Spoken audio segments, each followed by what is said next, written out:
इस कार्यक्रम के पुण्यार्जक हैं स्वर्गीय माताजी श्रीमती मनोरमा जैन, श्री संतोष कुमार जैन, श्रीमती निर्मला जैन, भ्रातृ एवं भ्रातृवधू श्री प्रदीप जैन, श्रीमती प्रीति जैन, पुत्र एवं पुत्रवधू लकी जैन, शिवानी जैन, पौत्र अनिकेत जैन, पौत्री अवनी जैन, पुत्र यश बिट्टू, पुत्री दामाद पिंकी जैन विकास जैन, दोहित्र देवांश जैन, पुत्री एवं दामाद रिंकी जैन जय जैन, दोहित्र अरिहंत जैन खुशी जैन, फर्म संतोष जैन केटरर्स, सागर मध्य प्रदेश। है कोई माई की लाल ऐसी डोकरी, है कोई माई का लाल डोकरा जिसके पिता ने बेटों में विभाजन किया हो और एक को जान करके भी ज्यादा दे दिया हो, तुम्हारे मन में वंश मात भी विकल्प ना आए। और उस समय आए तो चलो कोई बात नहीं, उस समय आए जब हिस्सा बांट हुआ था, मगर सल्लेखना लेने के बाद अगर ये परिणाम आता है तो तुम्हारी सल्लेखना बिगड़ेगी और तुम उसी धन में सांप बनोगे, नाग देवता फुसकारोगे, रक्षक बनोगे बेटा, रक्षक चौकीदार।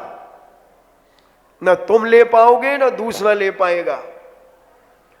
इसलिए पुरानी बातें न उखेड़ना। सल्लेखना ले रहे हो और सल्लेखना नहीं भी ले रहे हो तो घर की शांति के लिए भी ये पॉइंट है। अगर घर में रिश्तेदारी में 4 लोगों में शांति बना करके रखना है, परिवार में, चाचा भतीजों में, दादा बड़े दादा परदादाओं में, तो ये सब पुरानी बातें उखाड़ना बंद कर दो। हमारे साथ तो बहुत अन्याय हुआ, हमारे साथ तो ऐसा हुआ, हमारे हाथ बहुत सीधे हैं, सो इनने कछु ध्यान नहीं दो। और वे भाई साहब हते, सो भाई साहब के हाथ में सारो कैस रहत तो जे तो पल्लेदारी या करते भाई, पल्लेदारी। सुबह से चले जाते, 8 बजे दुकान खोल पे चले जाते, 12-1 बजे रोटी खावे आउते और फिर शाम को 6 बजे 7 बजे आते। हम इनसे कहते रात्रि भी भोजन त्याग कर दो, सो कहते कैसे कर दो, 8-9 बजे के पहले तो रोटी नहीं छूटत, दुकान ही नहीं बंद होत। तो बताओ, अब इनने सब कछु करो और उनने सब कटा करके धर लो, बांध के धर लो, हमें का मिलू बताओ। पुरानो मकान दे दो हमारे लाने, अब उनने वो कॉलोनी में बनवा लो भाई, इतना बड़ो मकान बना लो, वही दुकान के 2 हिस्सा कर दे। अब हम का करने लगे बताओ। अब हमारा मन तो समाधि ले गए, मगर बीच बीच में कुट जाते मन, तो कैसी हुलकी आ जात के हमारे संग कैसे अन्याय भाव। तो ये पुरानी बातें उखाड़ना। अच्छा, वो आज गलावी चौक है ना, तो बिल्कुल बुजुर्ग अम्मा जैसे लगे होंगे जब बेया बोल रही, वो हमारे लाइफ में सुनने वाले यही सोच रहे होंगे कि कौन बोल रहा आज। वैसे वो हमारी शकल को पहचानते हैं और बरसों से सुन रहे, वो तो सभी जानते हैं। तो ऐसा होता है कि नहीं, मैं तो ये पूछना चाह रहा हूं।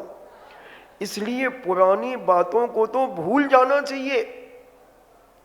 कायदा तो ये कहता है सोने के पहले पहले सारी दिन भर की बातें खत्म कर देना चाहिए।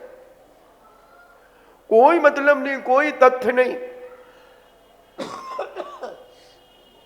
अगर तुमने सोने के पहले ये सब छोड़ करके सोए और उसी समय तुम्हें आयु बंद हो गया, तो तुम्हें बिना समाधि के लिए भी देव गति मिलेगी, देव पर्याय मिलेगी।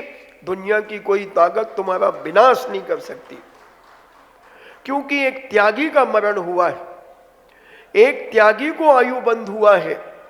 मगर हम तो रात को अकेले उठ के भी बड़बड़ाते हैं, नींद नहीं आएगी यूजलेसों को, तो रजाई ओढ़े हुए हैं, गोड़ों पे डाले हुए हैं और क्या देख तो भाई अकेली को नहीं है घरे, सब दूसरे कमरा में सो रहे, वे दीवालों से बातें करती, दीवालों से बातें करें। देख तो रे भैया ऐसे होते कब, अरे 4 लड़का हते, 4 को बराबर बराबर देने तू, अब उनने 3 को ज्यादा दे दो, हमें ई को कछू नहीं दो। हम का करन लगे बताओ, ऐसे होते कब। हमें तो नहीं पसंद हो जाओ, हम तो कछु कहत नहीं है, जा कहो कि दम नहीं है के भी कहते नहीं है, और दम होती से तुम तो सिर फाड़ देती हो को। और फिर थोड़ी देर में कि हम तो इतना ही में संतुष्ट हैं, क्या हमें क्या करने, 2 रोटी खाने, हमें तो कछु नहीं खाने। अब ऐसी सीधी बन जाए, ऐसी सीधी कि हे भगवान, बस सरल रेखा तो बल्कि टेढ़ी है, बस डुकरिया ऐसी सीधी बन जाए 4 लोगों के सामने, क्या करने भाई, कौन बांध के ले जाने। देखो वे चले गए, अब वे फलाने चंद, वे खकार बल थूक चंद मर गए, वे अब कहाँ ले गए, खका भाई थूक के चले गए। और अब क्या करने को कहा ले जा रहा हूं। अब बताओ, एक आजाद है भाई, रह के तनक 4 लोगों को देखा थे कि उनकी तो गाड़ियां हैं 2-2, हमारे तो 2 फटफटू हैं, और कार है नहीं बाब का कहाउत बाब, अरे बा का के थे खो, अरे हो भी 4 चक्का की बा हो का बा मोटर टम टम टम टम गाड़ी बा पहले चलती। अब क्या करन लगे, अब नैया सो नैया खूब किराए की मिलती, कौन कछु जरूरी है कि अपने घर धर ले, मगर लगता ही है भाई अपनी होती तो अपनी कहावत है। अब देखना, आग भी लगाती है और पानी भी डालती है, आग भी लगाती है और पानी भी डालती है।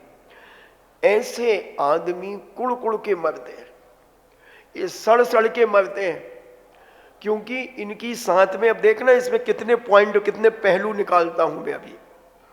एक तो मायाचारी चल रही है इसकी वहीं अभी तो कुछ नहीं चाहिए और कुछ नहीं तारीफ कर रही, और फिर उसके बाद पलट जाती है, 1 मिनट में पासा पलटता है। मायाचारी चल रही है, गड़े मुर्दे उखाड़ रही है, अनंतानुबंदी कसाएं चल रही है, ये सब, और ऐसा व्यक्ति मरकर के दुर्गति ही जाएगा, इसकी सदगति हो ही नहीं सकती, क्योंकि वो तो गोली भर के रखा है, मौका नहीं मिल रहा खटका दबाने का, खटका पे बिल्कुल उसकी उंगली है कि कब दबा दे, मगर वो डर रहा है, भयभीत है। और कई लोगों की आदत होती है, मिल भी जाए, ज्यादा भी मिल गया, फिर भी दुखवानियां रोती फिरेंगी 4 जगह। ऐसे लोग भी देखे मैंने, भले उनके पति ने जरूर कटा करे होंगे, और जिन्होंने नहीं करे उन पे ब्लेम लगाया जाएगा, उन पे लांछन लगाया जाएगा। जिस बेचारे ने ईमानदारी से भाइयों ने व्यापार किया, और एक होशियार था, खरीदी करने जाता था, वहां से एक्स्ट्रा बिल बनवा के ले आता था, अब दुकान, और देख लो बिल है पक्का, हाथ कंगन को आरसी का, पढ़े लिखे को फारसी क्या, पक्का बिल है। अब बोलो तुम, और आजकल दुकानदार सब सेट होते हैं, आप तो जितने का चाहे उतने का बिल बनवा लो, कम का बनवा लो, ज्यादा का बनवा लो, जितने का बनवाना है।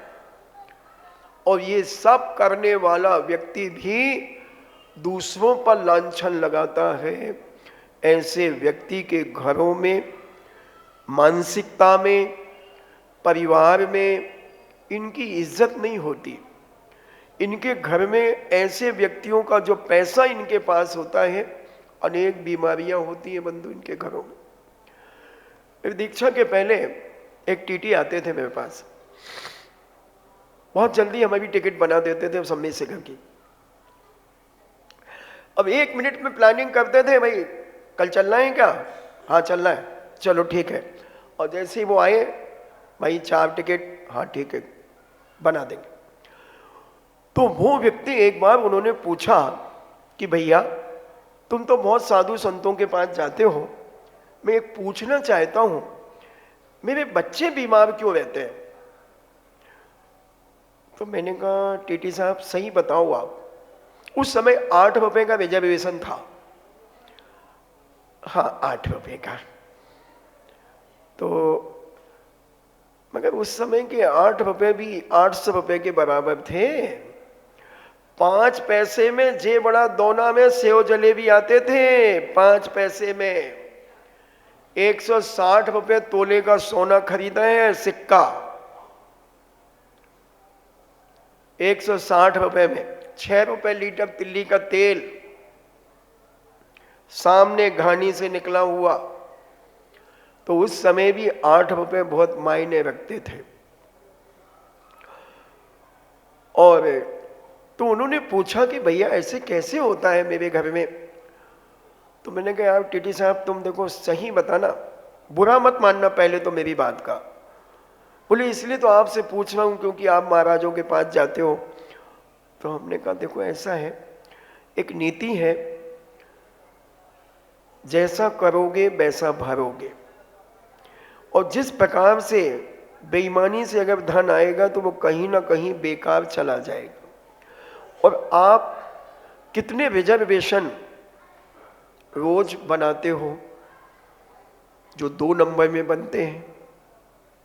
एक रिजर्वेशन के 50-50 रुपए 100 रुपए ले लेते हो। उस समय जब 8 रुपए का टिकट था उस समय की बात कर रहा हूं। तो बोले हाँ ये तो करता हूं, कई बार तो मैं 5-5 हजार रुपए एक दिन में कमा लेता हूं।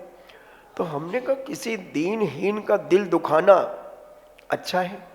मैंने कहा अगर उस गरीब के पास नहीं है पैसे तो भाई 8 रुपए की जगह 10 रुपए का रिजर्वेशन दे दो और आपके पास सीट खाली पड़ी है। और जब आप बनाते हैं तो सीट तो है आपके पास, ये तो इसमें दो मत नहीं है, जब तो आप बना रहे नहीं तो कहां से दोगे जगह। बोले हाँ बात जी तो है। तो हमने आप सोचो जिस व्यक्ति से 8 रुपए के 100 रुपए लिए जाए, 92 रुपीज एक्स्ट्रा लिए जाए, उस व्यक्ति का मन कितना दुखी होगा, कितना दुखी होगा। बोले बात तो है। हमने कहा काम करो 6 महीने का त्याग कर दो। पहला तो एक त्याग करो कि मैं किसी गरीब आदमी से एक्स्ट्रा पैसे नहीं लूंगा। अगर रिजर्वेशन मेरे पास खाली होगा तो मैं पहले सबसे पहले उस व्यक्ति को दूंगा जो कम अमीर है। 8 रुपए में 9-10 रुपए में उसको दे देना। उसके बाद अगर बच जाए तो फिर किसी को और देना, मगर सीमा से ज्यादा नहीं लेना। बोले एक काम करते हैं जैन साहब, मैं 6 महीने का नियम लेता हूं, 6 महीने तक मैं 1 रुपए भी नहीं लूंगा। 8 रुपए का रिजर्वेशन 8 रुपए में ही दूंगा, जो पहले आएगा वो पाएगा। मैंने कहा डन। और उसके 3-4 दिन के बाद उनके बच्चों का स्वस्थ होना शुरू हो गया। उनकी मिसेस बीमार, उनके 2 बच्चे थे वो बीमार, वो भी कभी कभी बीमार, और 1 हफ्ते के बाद सारे के सारे स्वस्थ हो गए। 1 रुपया 6 महीने के अंदर दवाई में नहीं लगा, एक छींक नहीं आई किसी को, कोई इंजेक्शन नहीं लगा, किसी प्रकार की गोली दवाइयां नहीं ली गई, कुछ भी नहीं लिया। मगर घर में जो हराम का पैसा आता था वो आना बंद हो गया। तो जो अभी उला खर्चीपन चल रहा था कि जो चाहिए बच्चों को वो लाके दे दिया गया, वो सब बंद हो गया। तो बच्चे कहते अरे पापा अब आप वो चीज नहीं लाते हो, पापा वो नहीं लाते हो। बेटा वो ऊपरी कमाई नहीं है, अब जो अपन को सैलरी है वही है। अरे या पापा पहले बहुत अच्छा था, अब आप समझो बात को, आज जमाना कहाँ जा रहा है, आप कहाँ किसकी कौन से साधु की बातों में आ गए आप। बोले साधु की नहीं, वो अपने वो है ना, हाँ बोले वो आप ऐसे नहीं माना करो, वो तो साधु संतों के पास जाते रहते तो उनको तो ऐसा ही लगेगा। नहीं पापा आप तो कमाया करो, खूब जी भर के कमाया करो। और जहाँ श्रीमती ने भी फोर्स किया, बेटों बेटी ने भी फोर्स किया, उनके रिश्तेदारों ने भी किया, क्योंकि रिश्तेदारों को भी गिफ्टें मिलती थी, बहुत सारी चीजें। तो 6 महीने के बाद भाई साहब ने बंद कर दिया, और 15 दिन के बाद भाई साहब का घर और छींक अनेक, जो मैंने छींक, मेरी छींक नहीं है ये उनके भाई साहब के परिवार की छींक है। तो ये मैंने कभी आज तक नहीं सुनाई ये घटना, मगर मुझे स्मरण आ गया कि अनाप शनाप तरीके से कमाया हुआ पैसा कहीं ना कहीं गलत काम में ही जाता है। जुआ खेलने में, शराब पीने में, व्यसन करने में कहीं ना कहीं से जाएगा। और आपके सागर में ऐसे सैकड़ों परिवार होंगे कि जिनके 2 नंबर के पैसे, इतने जबरदस्त बेईमानी का पैसा होगा, उनको दान देने का भाव नहीं आएगा। स्मगलिंग करेंगे, सोने की स्मगलिंग करेंगे, ये करेंगे वो करेंगे, और वो पैसा सारा का सारा बंदो इधर उधर चला जाता है। और ऐसे रिजर्वेशन की एक उदाहरण दिया मैंने, और मैं भी इसमें एक बार भुक्तभोगी हो गया। हम लोग 6 लड़के थे। तो मद्रास से नागपुर का ट्रेन था जीटी। अब उस समय 8 रुपए लगते थे रिजर्वेशन के, तो 6 टिकट तो ले ली। बोले रिजर्वेशन आपको डिब्बे में मिल जाएगा। और वो इंग्लिश के अलावा बात ना करें, या तो तमिल में बात करें। अब तमिल कौन जाने, अब इंग्लिश कौन जाने, अब वो तो सुने ही नहीं। टिकट टिकट टिकट दिखा, रिजर्वेशन, नो उतरो। अरे भैया ये क्या, कभी 50 रुपए ले ले एक टिकट का। 81 की बात है। अब बोलो 81 में 8 रुपए की कीमत, विचार तो करो जरा। उसे 50 रुपए दे रहे हैं एक टिकट का, उसने नहीं दिया। 100 रुपए मांग रहा है एक टिकट का। मैंने इतना बुद्धू भी नहीं हूं बेटा, जैन का बेटा हूं। मैंने तू क्या करेगा, टिकट तो मेरे पास है। और 2-2 घंटे में वो हमारे साथियों को उतारा। एक बार मेरे को उतारा तो मैं सीधे फर्स्ट क्लास के डब्बे में लटक गया। उसने खोला, बोली मैंने खोल खोल जल्दी खोल, ट्रेन स्टार्ट होने वाली है। और धीरे धीरे चालू हो गई थी। उसने खोल दिया। बोले 92 रुपीज पेनाल्टी लगेगी। हमने कहा तू खोल तो दे, अभी पेनाल्टी देता हूं मैं तेरे को। खोल दिया, बढ़िया आराम से बैठ गए। और 2-2 की 10 नोट रखे थे ऊपर के जेब में, बाकी 4000 रुपए कमर में बंधे थे। अब उस्ताद कहता 90, मैंने क्या होता है 92 रुपीज, मैं तो अंग्रेजी जानता नहीं हूँ। मेरे पास तो भाई ये 20 रुपए हैं, अगर आपको चाहिए हो देख लो, मेरे जेब में 20 रुपए हैं। और झूठ भी नहीं बोल रहा, मेरे जेब में 20 रुपए हैं। बोले लाओ, मैंने उसको दे दिया। बस आराम से लेटे लेटे गए। और जो 5 लड़के और थे, वो बेचारे, एक तो डब्बे के जॉइंट में खड़ा रहा सारी रात डब्बा पकड़ करके। अब उसकी चिंता मुझे कि ये कहीं हाथ हाथ ना छोड़ दे तो राम नाम सत्य है और मुर्दा बोलो मस्त है। उसका भाई कहेगा कि तुम्हारे जुम्मे मैंने भेजा था। मैंने कोई बात नहीं, एक जान है, ऊपर वाला ले या नीचे वाला। और फिर वो मेरे से बोला कहाँ जाओगे, नागपुर के बाद कहाँ जाओगे। मैंने नागपुर के बाद जबलपुर जाऊंगा। तो वो 4 थे, तो कहते यार इसके पास तो 20 ही रुपये इसके जेब में थे, तो अब ये जबलपुर कैसे जाएगा, 8 रुपये टिकट लगेगी बस की। तो बोले हाँ लगेगी। तो हमने कहा नहीं विदाउट चले जाएंगे तुम्हारी कृपा से। बोले नहीं नहीं विदाउट काम नहीं करना अपन को। और उसने फट से 2-2 के 4 नोट दिए। इस कार्यक्रम के पुण्यार्जक थे स्वर्गीय माताजी श्रीमती मनोरमा जैन, श्री संतोष कुमार जैन, श्रीमती निर्मला जैन, भ्रातृ एवं भ्रातृवधू श्री प्रदीप जैन, श्रीमती प्रीति जैन, पुत्र एवं पुत्रवधू लकी जैन, शिवानी जैन, पौत्र अनिकेत जैन, पौत्री अवनी जैन, पुत्र यश बिट्टू, पुत्री दामाद पिंकी जैन विकास जैन, दोहित्र देवांश जैन, पुत्री एवं दामाद रिंकी जैन जय जैन, दोहित्र अरिहंत जैन खुशी जैन, फर्म संतोष जैन केटरर्स, सागर मध्य प्रदेश।